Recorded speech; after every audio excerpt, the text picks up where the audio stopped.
Of course, to my amazing people, my name is Ed Godhiambo, a freelance journalist from Nairobi, Kenya. Today, nakwambia tuko maeneo za Kibra, one of the territories zake yake baba and today we are here on a political level, personally and also as a community level. We want to share kidogo moja mbili tatu, yani mambo ya mtaa hapa that is in Kibra, and with me ni mheshimiwa kutoka maeneo that is Kibra, maeneo za Lindi Ward, mheshimiwa that is Samson Ochieng Jera. So today tuko naye hapa is one of the weighted interviews ambazo kwa kweli watu wakaji wa Lindi pamoja na wakaji wa Kibra pamoja wangetaka kusikiza kutoka kwake. It's been a while as we start our new show where we will be having this kind of interview. He is one of the guests, na pia tunashukuru sana mheshimiwa kwa kukubali wito Ni ngumu sana upate mheshimiwa anakubali wito. Watasema yule kijana mdogo anamuitia nini? Anataka kuuliza nini? So mheshimiwa, karibu sana. Labda tu kwa wale watu ambao kwa kweli wanakutazama for the first time, labda unaitwa nani? Na labda salimia watu wa Lindi na pia watu wa Kibra kwa jumla Asante ndugu Edgar. Mimi ni mheshimiwa Samson Ochieng Jera. Mimi ni mzaliwa wa hapa Lindi na mkaaji wa Lindi. Ningependa kutuma salamu kwanza kwa familia ya Lindi, na baadaye niseme watu wa Kibra wote hamjambo. Niko hapa na Edgar leo. Niko tayari kujibu maswali. Mheshimiwa umesema kwamba uko tayari kujibu maswali, lakini tuko hapa kuhakikisha kwamba tu yani tunajaribu kujua yapi ambayo mheshimiwa, labda unajua kwa watu wakaji wa Lindi kuna wale watu ambao kwa kweli wanatarajio mengi sana Some of these zile matarajio ambayo wako nayo sometimes umepata kuyatimiza, na pia kuna yale ambayo kwa kweli hawajapata kuyatimiza. Kuna wale watu ambao waliahidiwa na wale walioahidi, wale ambao pia wanaongoja yale ahadi yapate kutimizwa. So niko nawe hapa leo. Labda tu pia mheshimiwa, just to go straight to the point kidogo, tukianza ni kwamba as one of the people so far within Lindi labda what is this ambayo kwa kweli wewe kama tuseme kwamba wewe mheshimiwa wa Lindi unapata kwamba sometimes inakuwa changamoto kidogo kwako binafsi as you led the people of Lindi? Changamoto ni mingi, kwa sababu maisha bila changamoto pia si maisha. Changamoto zinaweza kuja na uongozi ni kadhaa, kwa sababu mara mingi utaambiwa mambo ya usalama katika vitongoji duni. Utaambiwa kona hii imekuwa mbaya, ukipigia askari simu anakuambia hapo imekuwa vizuri, tena asubuhi nasikia kona hii imekuwa mbaya. Hii ni changamoto kubwa sana, kwa sababu inahusisha maisha ya wakaaji wa Lindi, Kibra na hata Nairobi kama sio Kenya. Hii ni changamoto. Changamoto ya pili, mambo ya elimu. Wakumbuka serikali kuu ilisema masomo katika shule ya msingi ni bure, lakini ukiangalia kwa undani wazazi wanavyokuja wakilia shule inataka hii, shule inataka hii, inakuwa ni changamoto. Na hata walimu wengine walipogundua ya kuwa shule serikali inataka iwe bure, wamekuja na pendekezo zingine mingi zile ambazo zinakandamiza wazazi. Sasa wewe unadhani shule ni bure, lakini wanatarajia kuyafanya shuleni zinakuwa ni mingi. Hali inakuwa ni kama ni kulipa school fees. Hizo ni changamoto. Changamoto nyingine ni ugonjwa. Kuna wakati tulikuwa tunaleta dawa kwa hospitali zetu, lakini sasa kwa muda ya mwaka ama miaka miwili hivi madawa hazijakuja. Na unajua mtaaduni kama hizi zetu, kama mwananchi hawezi kupata dawa hospitalini na hana uwezo hata kupata chakula cha kukula, kwa kweli anaanza kuumia. Kwangu hizo ni changamoto kubwa. Nikache mengine mengi. Labda mheshimiwa umepata kuitaja yale tuseme kwamba ni matatizo ambayo kwa kweli sometimes pia unapata kuyapitia ukiwa pale maeneo za Lindi. Labda kuna watu wangetaka kujua, labda mheshimiwa anapozungumzia kuhusu matibabu, anapozungumzia kuhusu masomo, labda ni mikakati gani ambayo kwa kweli amepata kuyaweka kuhakikisha kwamba zile hizi tuseme kwamba hizi shida ama hizi tatizo yanapata kutatuliwa pale katika wodi yake. Wewe binafsi mheshimiwa, sijui mikakati gani ambayo umepata kuweka? Kwanza ningetaka kueleza watu waelewe vizuri. Mambo ya masomo ni jukumu la serikali kuu. Na serikali ya kaunti sisi tunahusika na mambo za chekechea. Kwa hivyo mjua mwananchi akija yeye anajua mambo ya shule ni MCA. Lakini kusema ukweli, kujenga madarasa, dormitories, laboratories, hizo ni kazi za serikali kuu. Na mara mingi ni mbunge ndiye husika nazo. Sisi kama county kazi yetu kujenga zile shule za watoto wadogo. Mimi kama hapa Lindi, shida yangu kubwa ni nafasi ya kujenga. Lindi walijenga kila kona, ambapo ukitaka kutafuta nafasi ya kujenga choo hata huwezi ukapata. Itabidi uongee na mtu ambaye ako na hiyo shamba, umwambie tafadhali naomba nafasi kidogo niweke choo, na akwambie ikijengwa itanisaidia namna gani. Tambia itakusaidia wewe na hata wakaji hapa wote. Sasa nakwambia wewe, milango kadhaa itakuwa ni yako na hizi milango mingi zinazobaki iwe ni ya wananchi, kwa sababu shamba ni yake. So kama Lindi kuna wale walinunua nafasi wakajenga shule ya kibinafsi ambazo pia ni chache. Serikali kuu haiwezi ikaja, ama serikali ya county haiwezi ikanunua shamba iweke shule, iweke hospitali, kwa sababu wanasema shamba ni yao, hawezi kununua. Na mjua area ya Lindi na Makina iko na special cases. Huwezi kimbia tu ovyo useme wananchi hameni hapa utajenga shule. Huwezi. Kwa sababu Makina na Lindi iko na special case ya 288. Yale nimekubaliwa kufanya ni yale vitu inasaidia mwananchi wote kwa jumla. Wananchi wote kwa jumla. Huwezi kuja na miradi ambaye inasaidia mtu kibinafsi. Shule ni miradi ya watu, lakini sasa shamba shida kupata, na hata vile vile nafasi ya kujenga hospitali. Mheshimiwa, umejaribu kuguzia ukasema kwamba umejaribu kuguzia mambo na shule na pia hospitali. In one of your manifestos that watu wamejaribu kuyaongelea sana ni mambo na shule na mambo na hospitali. At the moment you tuseme kwamba wakati wa manifesto ulipokuwa ukiahidi wale wakaji wa adhari za Lindi, ulipata kuambia kwamba utapata kutimiza, and these are the promises ambao wengi unapata kwa kweli walipata kuwa moved nayo, wakasema kwa kweli mheshimiwa akisema kwamba shule itakuja, wacha tumpigie kura kwa sababu tunajua kwamba hii ni maendeleo na kwa kweli itakuwa pale maeneo za Lindi.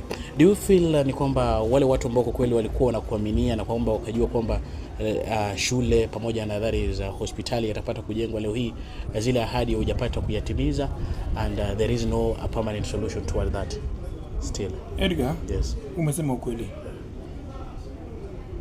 Mambo ya shule nilijua vizuri si kazi ya county.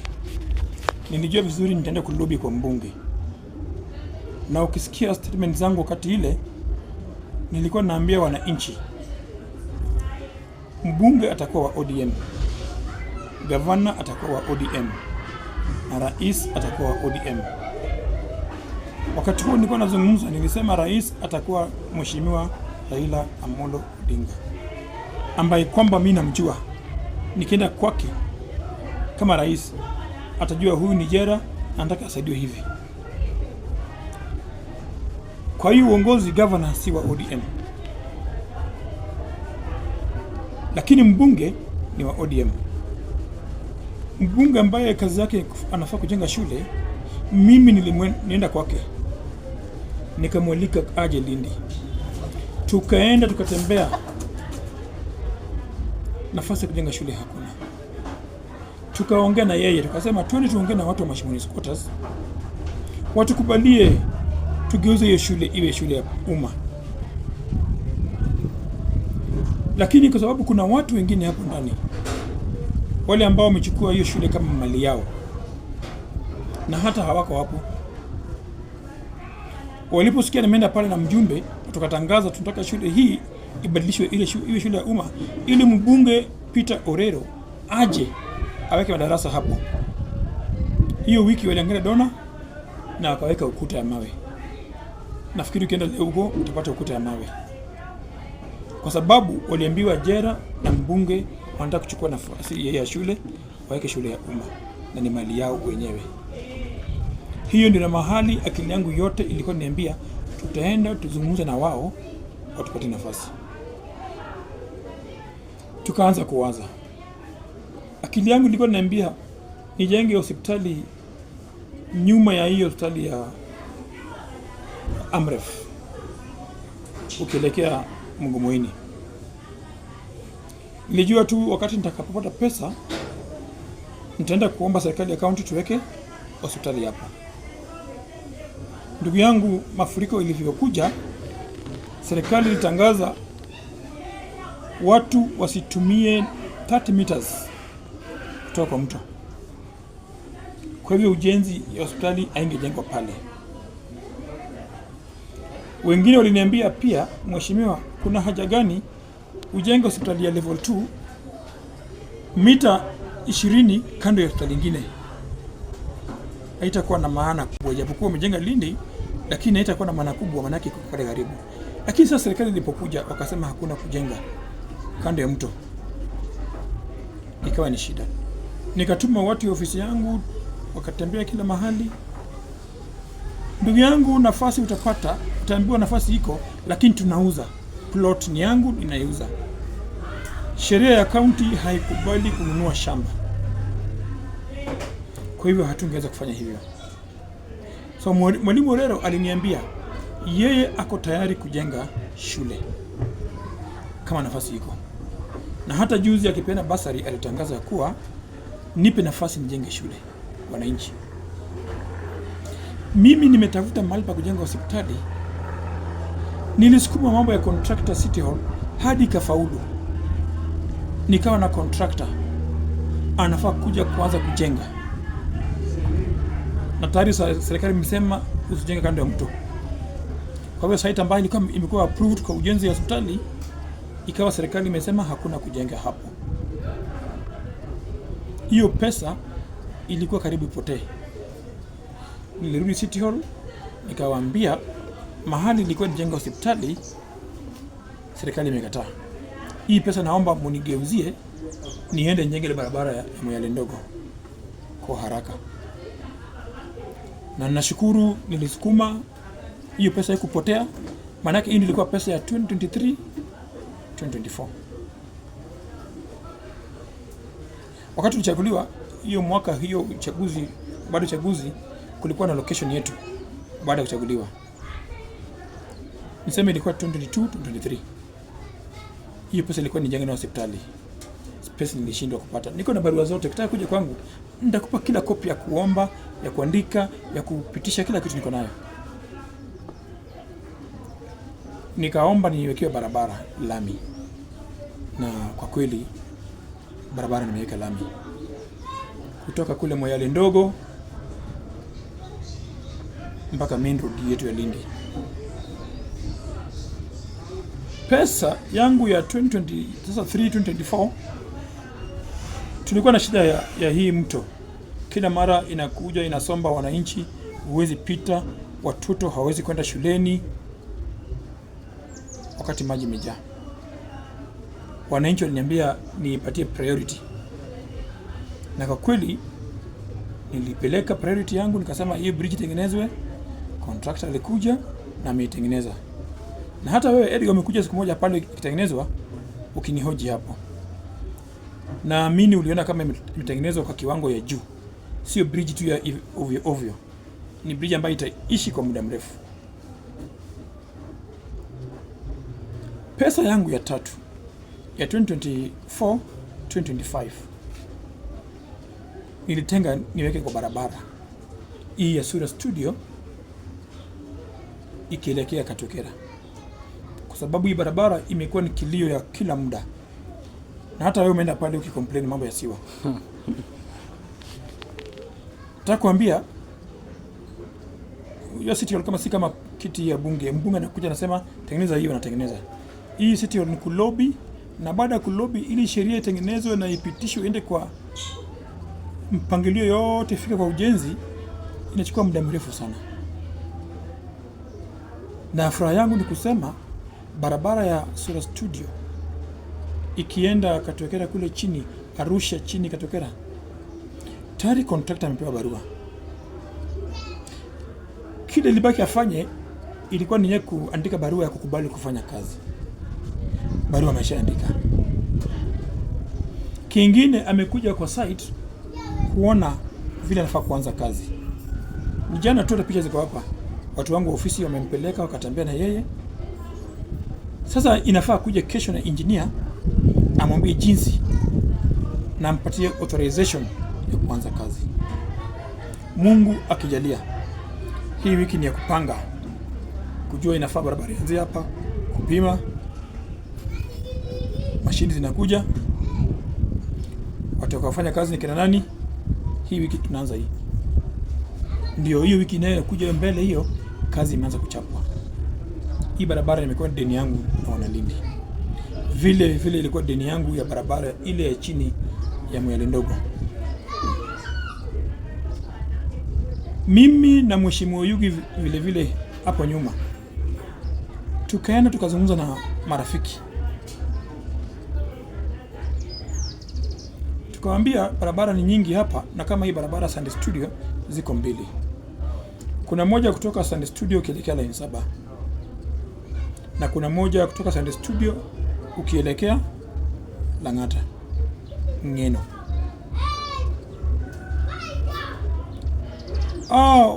Watu wa kura tulipozungumza na wao walikubali kutujengea hii barabara ya Sunday Studio ikielekea Ngeno, kwa sababu walikuwa wanatengeneza barabara kutoka kule kwa damu chini ya mto kwa Mheshimiwa Yugi. Walikubali. Mimi na Yugi tukaenda tukatoa watu pale. Mimi mwenyewe nenda huko, tukaambia watu songeni pande hii, songeni pande hii, songeni pande hii, songeni pande hii. Nikaweka watu wangu hapo wao wakifuatilia vile kazi inafanyika. Mbele ya Mungu barabara ilijengwa lami. Ukienda Sunday Studio utapata kuna lami huko. Niko uwezo ya kulobi. Kwa hivyo hii wiki inakuja itakuwa ni barabara ya 2024 2025.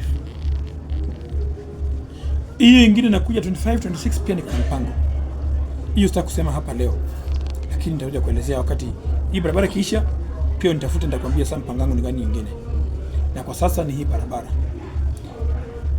Nimeongea na mbunge nikamwambia, ndugu, najua umekuwa na kazi mingi, nitaomba hii barabara kutoka Mama Ukinda hapa PAG ikienda darajani utusaidie utuweke lami.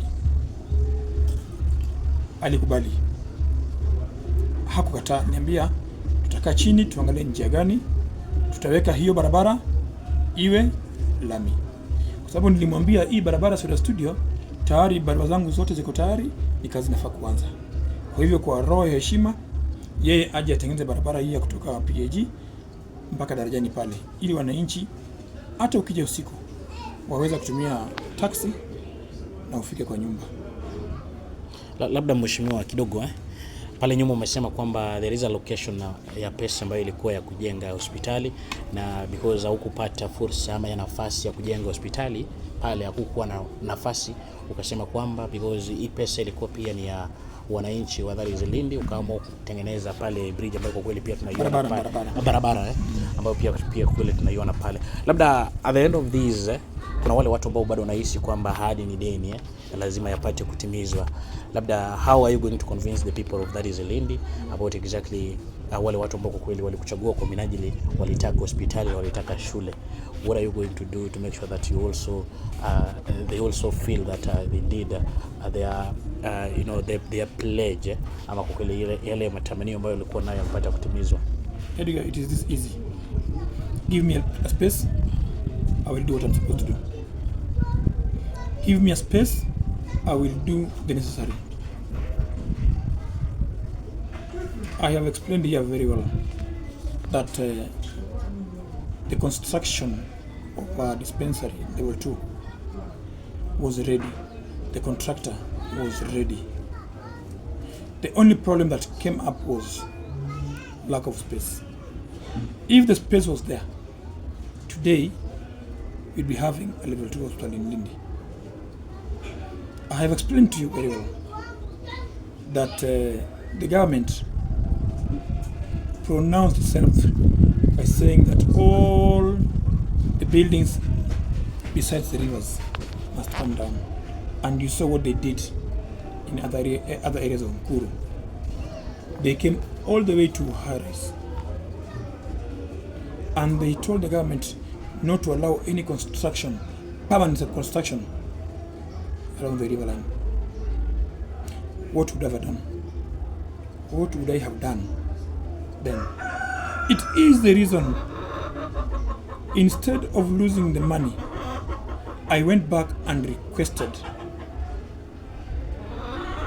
for the monies to be diverted to a road construction.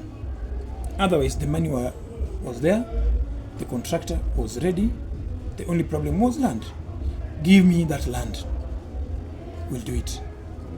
The member of parliament recently, when he was issuing bursary checks to members to the community of Lindi, also pronounced that if he's given a parcel of land, he will do a school.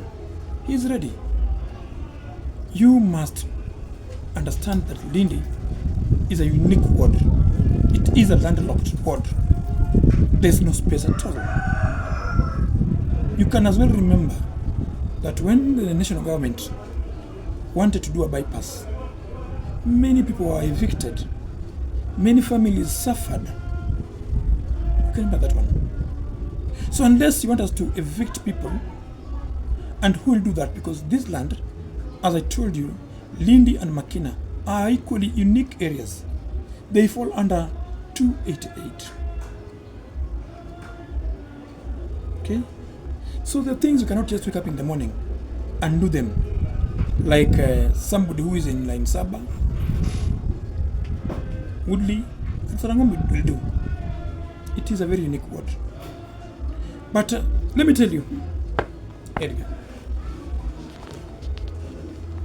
I am proud to tell you that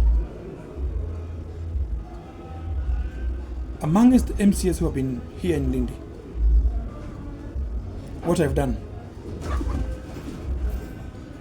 cannot be measured to any of those who were here before.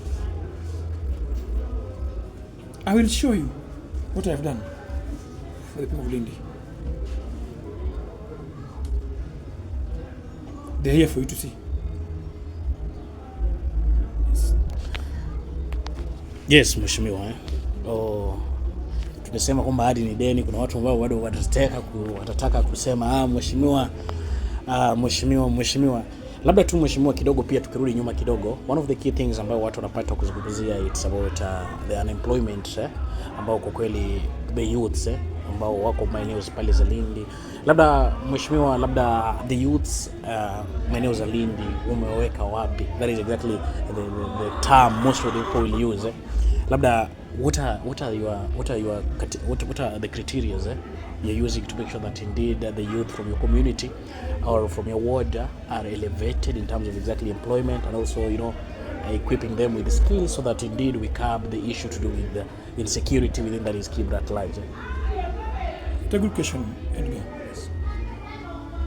I want to also again tell you that it is only the national government that has money and budget. They're the only people who can wake up in the morning and tell the country that you are coming up with a company around your place that will accommodate most of the youths. The MP has around 180 million. It is split, some goes to bursaries, some goes to development, etc. What about the MCA? An MCA does not have a budget that I can wake up in the morning and tell my people, I have some money here, I want us to do some cleanups around here. I have some money here, I want us to start a project here. No. The MCAs depends on the national government when it comes to employment. And I can tell you for the first time that the governor of Nairobi took it upon himself to employ. He employed around 3,500 youths to clean up the areas. I mean, within Nairobi city. During that time, as Ochieng Jera, and not only me, all the MCAs across Nairobi were given 10 slots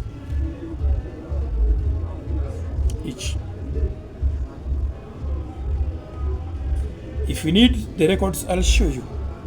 I am the only person who employed all the tribes of Kenya. The Nubians, the Luyas, the Kambas, Luos, every tribe. And believe me, I did not employ my relative. My kid is not amongst them, because I had promised to serve Wanalindi. Again, when governor was employing the city carries, he allowed us to get 2 people each elected MCA. And then you ask people to apply, because the law must be followed to the letter. You must apply in the website, Nairobi City County.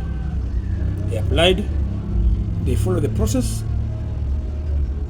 and as leaders from these various areas, we wanted equity in distribution of these employments. My 2 slots, I can remember vividly, I had sent a text in Lindy Ward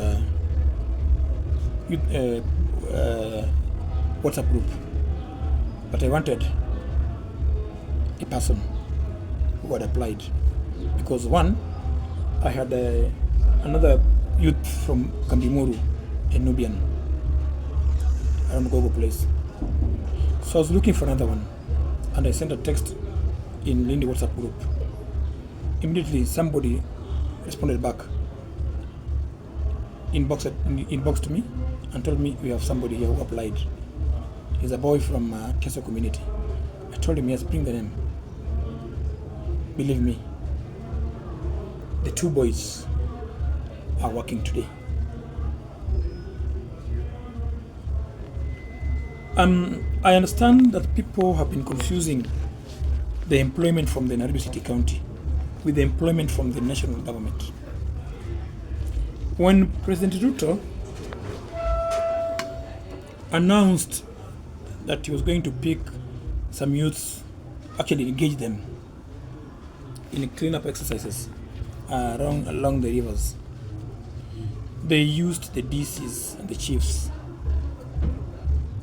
to employ, not the MCS. So people must know the difference. There are those who are employed by the DC and those who are employed by the county government. Those who are picked by the DC only went to the DC's place. I'm sure, I don't know whether they applied, but the DC and the chiefs and the DOs were to pick them. My role was so simple. was to complain if the distribution list that the president gave was not complied. Not complied to. Why? Because each ward was to receive around 70 or 80 names. My work was to make sure 80 people from Lindi were employed. Picking the names was not part of my responsibility. It was the MP and the administration side of government. So Mheshimiwa, moving forward, personally, I think these are some of the opportunities that might be have been there, and still we still have the issue to do with unemployment. We still have issues to do with the insecurity, a bit of insecurity. But personally, I also want to acknowledge that back then we had an issue with about insecurity that was arising, that is in Lindi. And I think you took the best measures whereby with the late OCS, you went out, you talked about these, you made sure that indeed today I think it's more safer than exactly as it was that back then. Now let me ask you this, Mheshimiwa. We still have issues to do with unemployment. We still have issues to do with the use of drugs within that is our various wards so far in Lindi. What are these situations, or what are these mechanism do you think that can be used to curb these kind of arising issues to do with lack of employment, lack of use of drugs within our areas, or the rate at school dropouts? What are the measures that can be taken as from your ward personally? Edgar, this is a wonderful question. One, I want to have an input on a question you asked about insecurity. I want to tell my people that a leader, whether you are a member of parliament, an MCA, a senator, if really you are caring, you don't need to shout loud to make security work in your area. You speak a little, but you engage down, underneath, below the table. You do a lot. Today, security in Lindi is a little bit fair because we have been working so closely with the police, and you ask the police to act.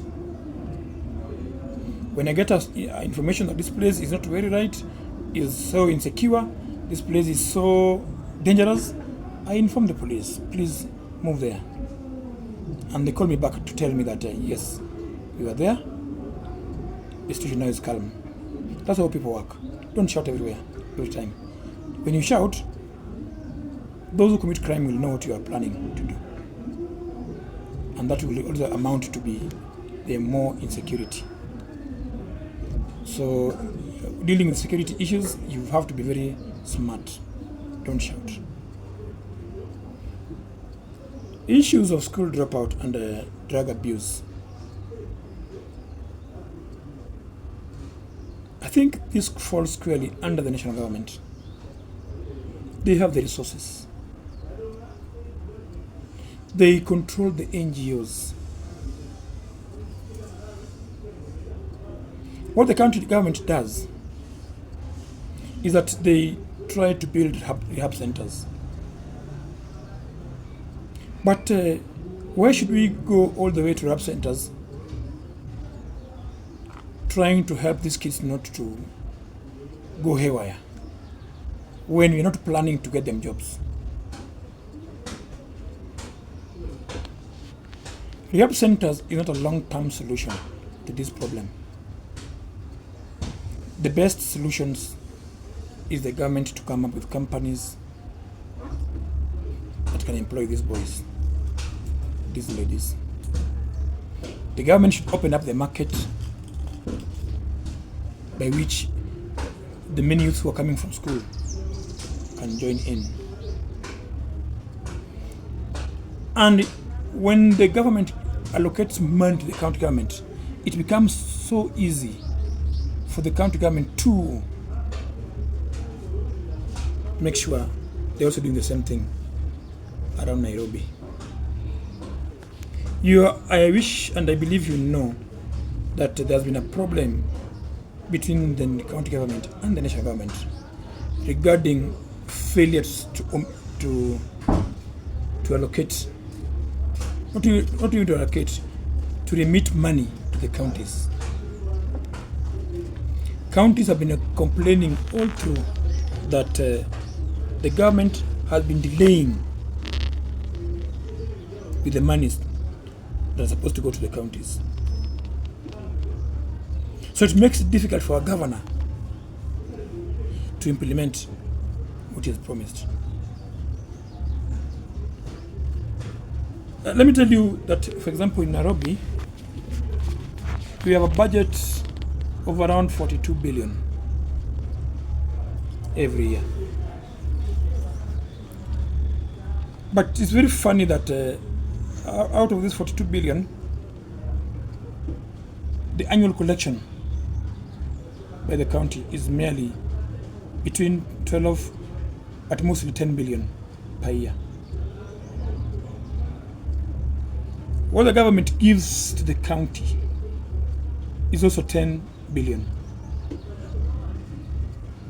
10 plus 10 or 12 is around 22 billion. It means that we have a budget of 42 billion, but you don't get 20 more billions.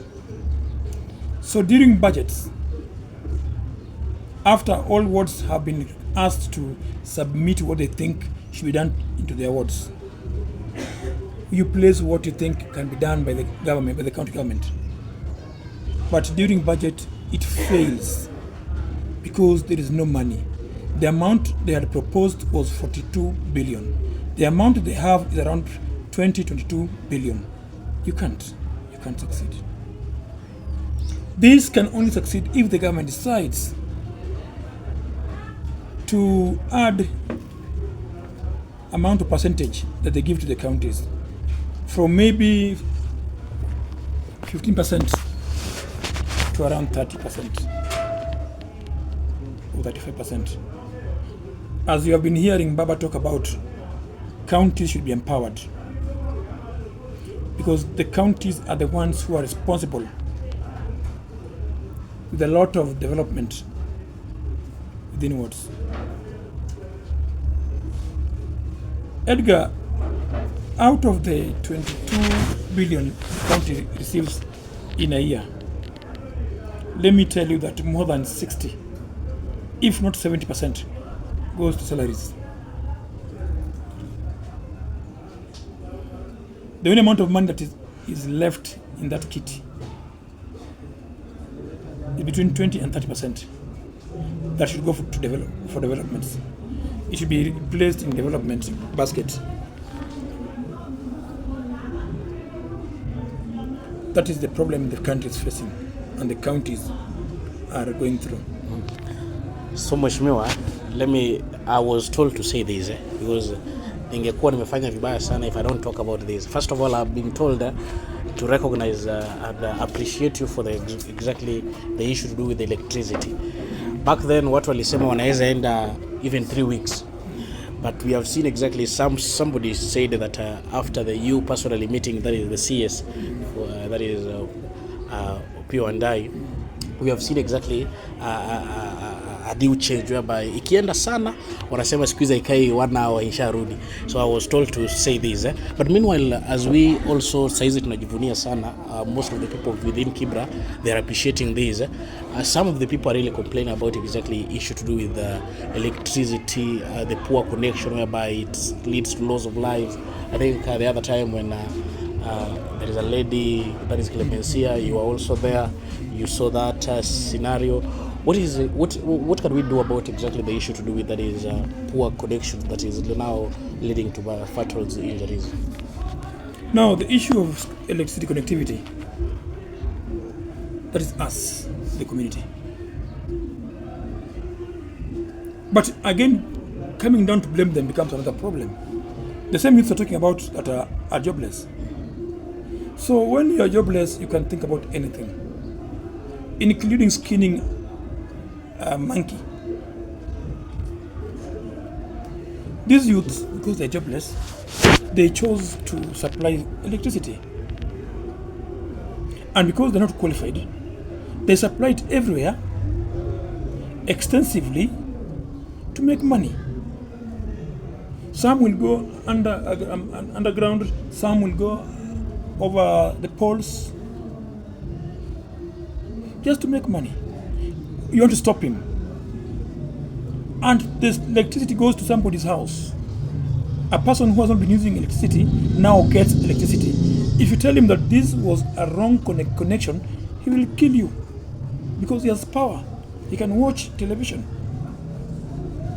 Now the government or the Kenya Power should come down and make sure they get meters into every house, into every structure, so that such connections can be stopped. But you cannot stop them without alternative. These boys are helping them, though it is illegal, my brother. And because they are illegal, it is done very fast to make money. And anything that is done very fast, some of these things can lead to death. Some can lead to disasters. This is how we lose our people.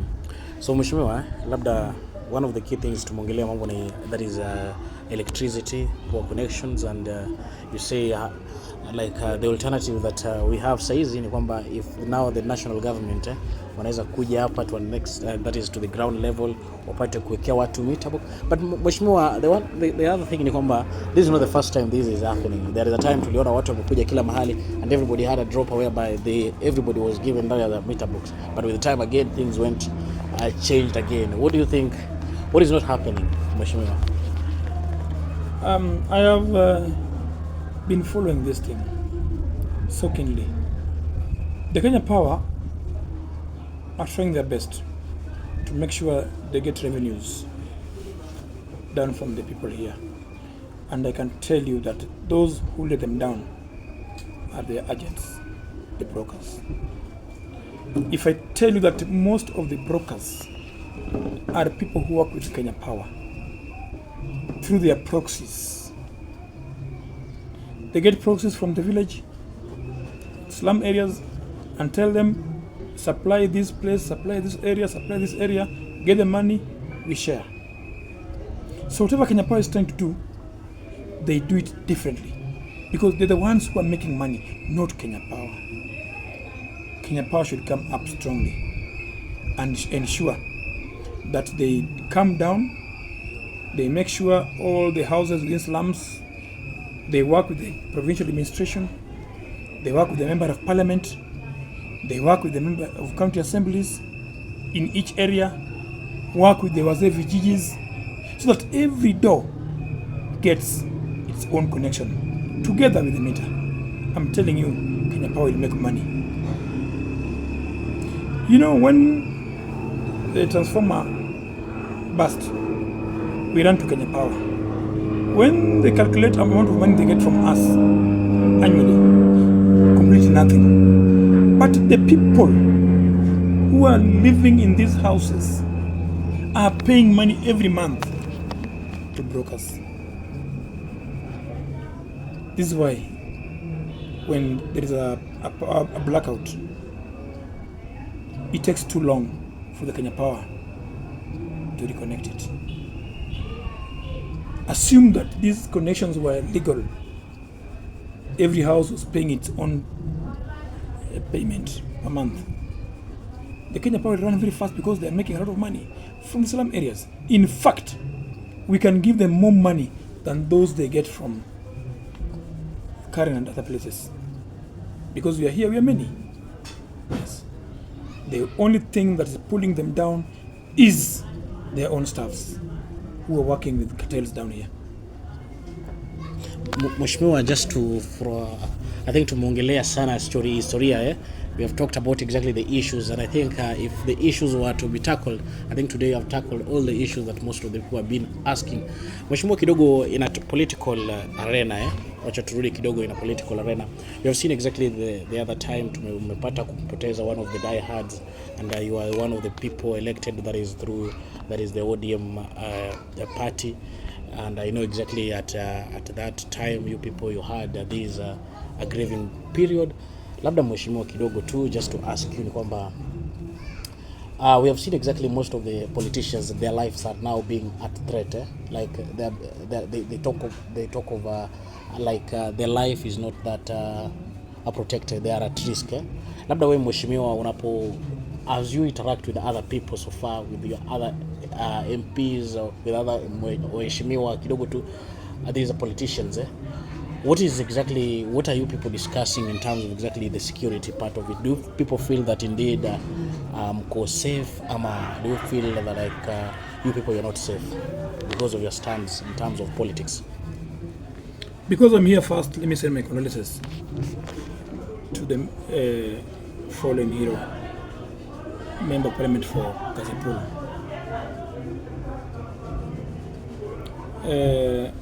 I'm sorry that he lost his life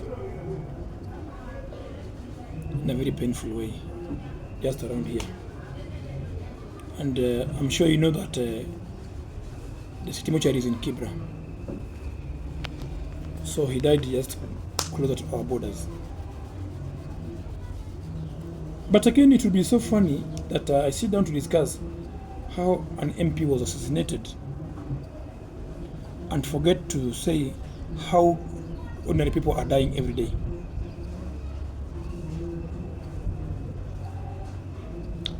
When it comes to security, let it be the entire nation is a secure place.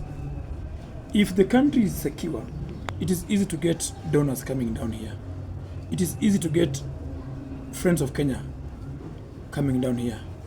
And we can only generate more income when you have friends. We have guests coming to Kenya because Kenya is secure. We can have many companies started here in Kenya because the country is secure. If the country is insecure, no one will want to put a business in Kenya.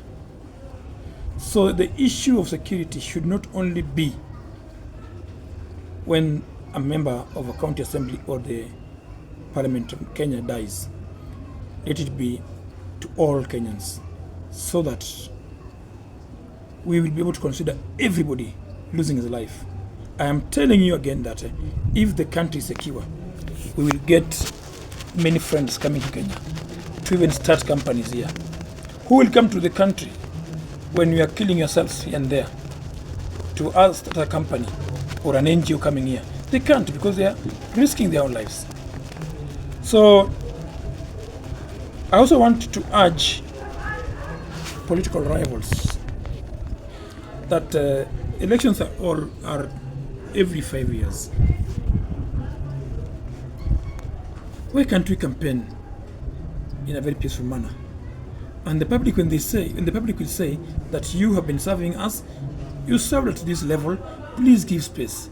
You give. Than to revert to assassinations, wars, carrying machetes, arrows, and after that elections, 1 year later, you start crying about the same person you elected. You now say that better the one we elected, because he came with some money to confuse you and you killed many people. Therefore, let us make these campaigns issue-based campaigns, because we're going to serve the same people you're killing.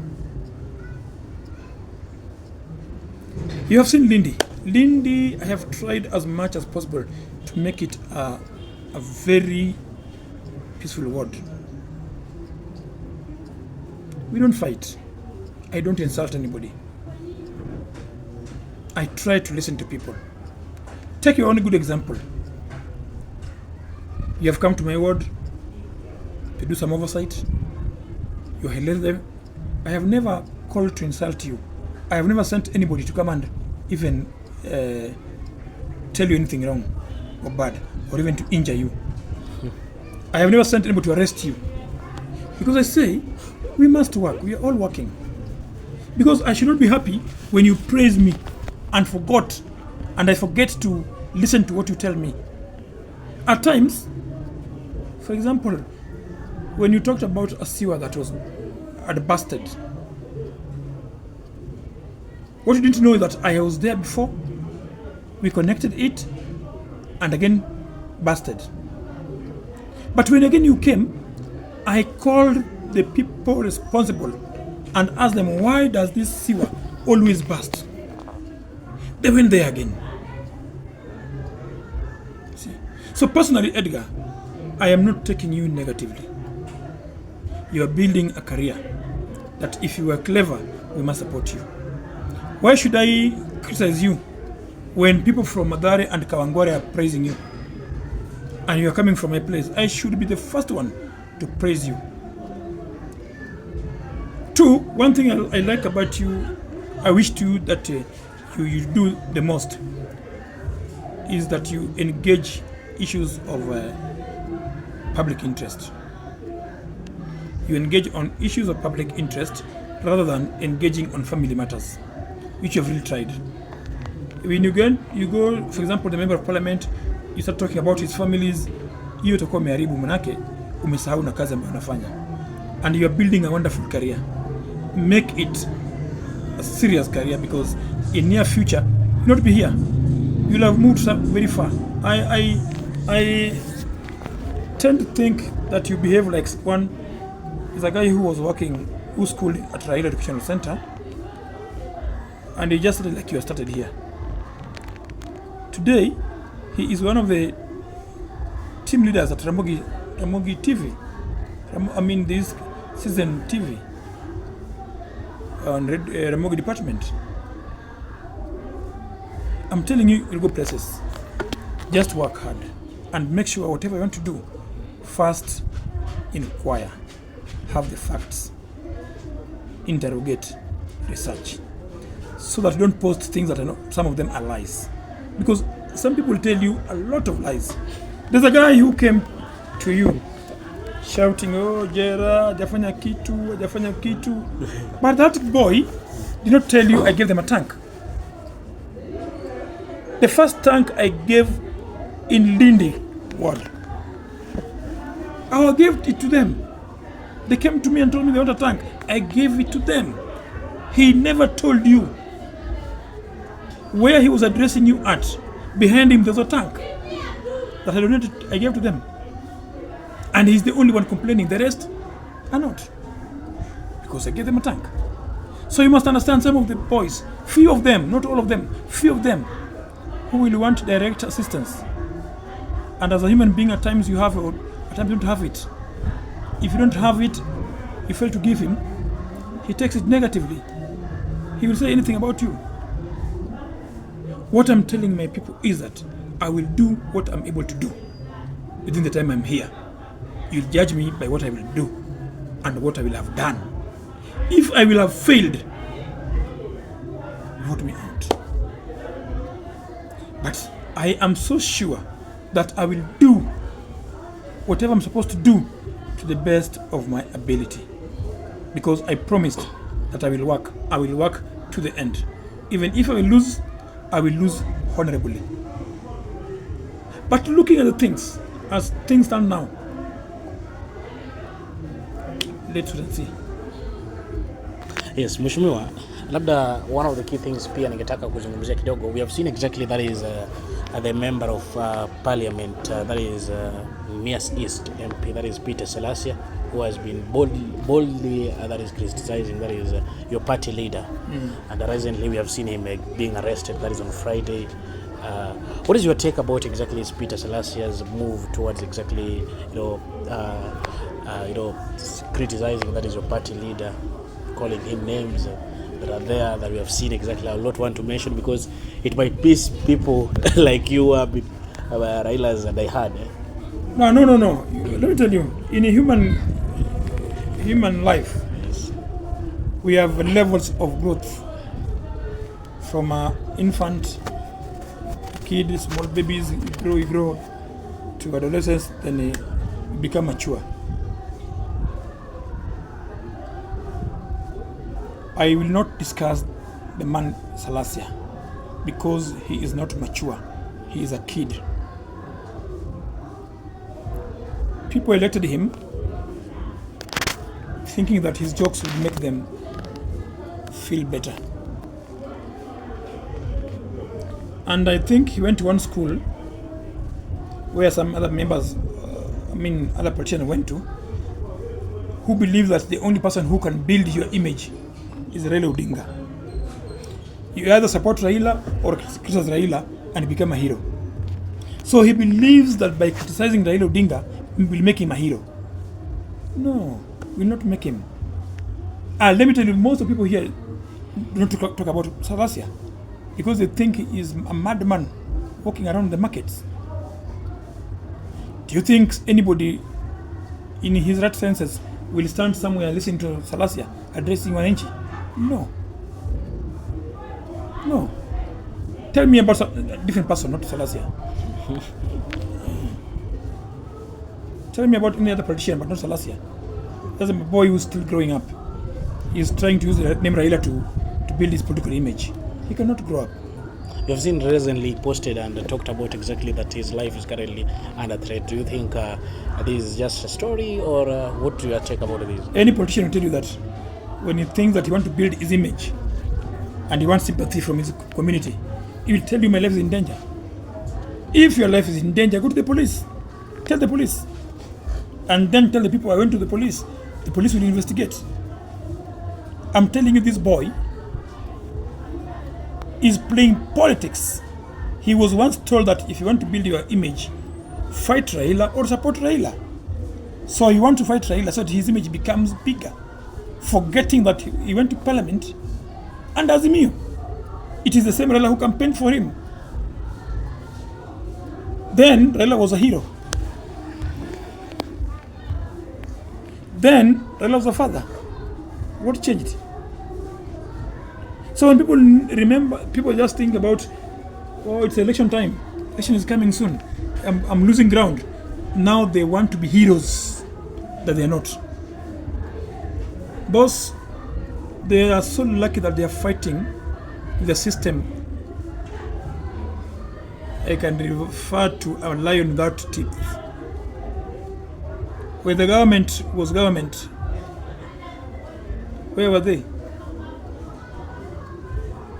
Don't joke, Bwana. Salasya are just jokers. I can't talk too much about them. Tell me about another person. Yes, Mheshimiwa. Asante sana Mheshimiwa. Labda Mheshimiwa, when we come back as a part, that is Kibra, labda we have different wards. That is, we have Sarangombe, we have Line Saba, we have the Lindi that you currently are heading, that is Lindi.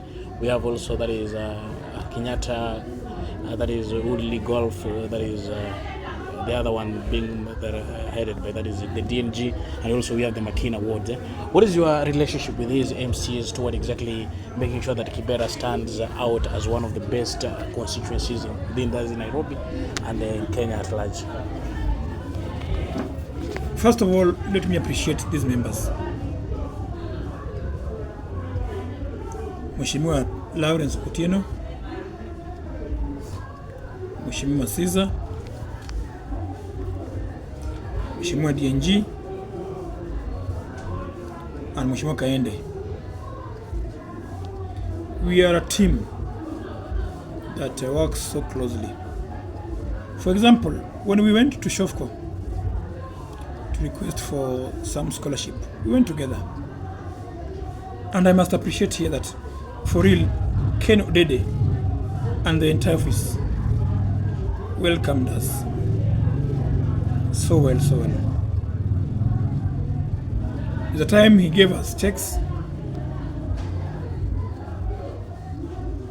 a very heavy check, 20,000 shillings per check for 10 kids per ward. That was amounting to 1 million. I must appreciate Ken Odede and Shofo for that. And again, recently, he offered us some scholarship. We went as a team, as members of the county assembly from Kibra. We are a team because our interest is to make sure the entire Kibra is not where it was in 2022. We want to make sure that whatever we got that time has been improved to a certain level. And therefore, our relationship is so cordial.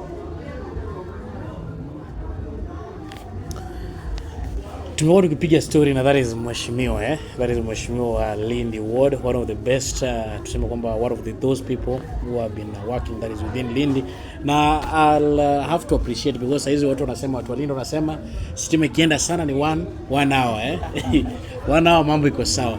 The other thing ni pia in terms of security, these are exactly the areas that indeed alipata kushughulikia, and so far that is the people of Lindi can really testify that indeed saizi security mambo yake iko shwari kabisa Na mheshimiwa, tukimalizia tu, what is your take, what should the people of that is Lindi as we are moving, tunajua kwamba imebaki tu only 2 years 4 weeks and leo tuseme ni ngapi? Leo ni 3 days to election mheshimiwa, what is your message to the people of Lindi? My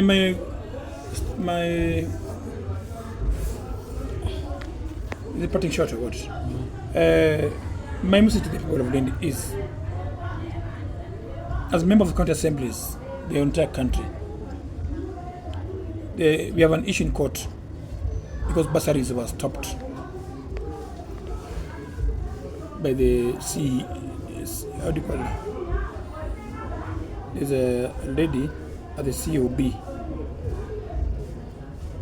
Madam Nyakango.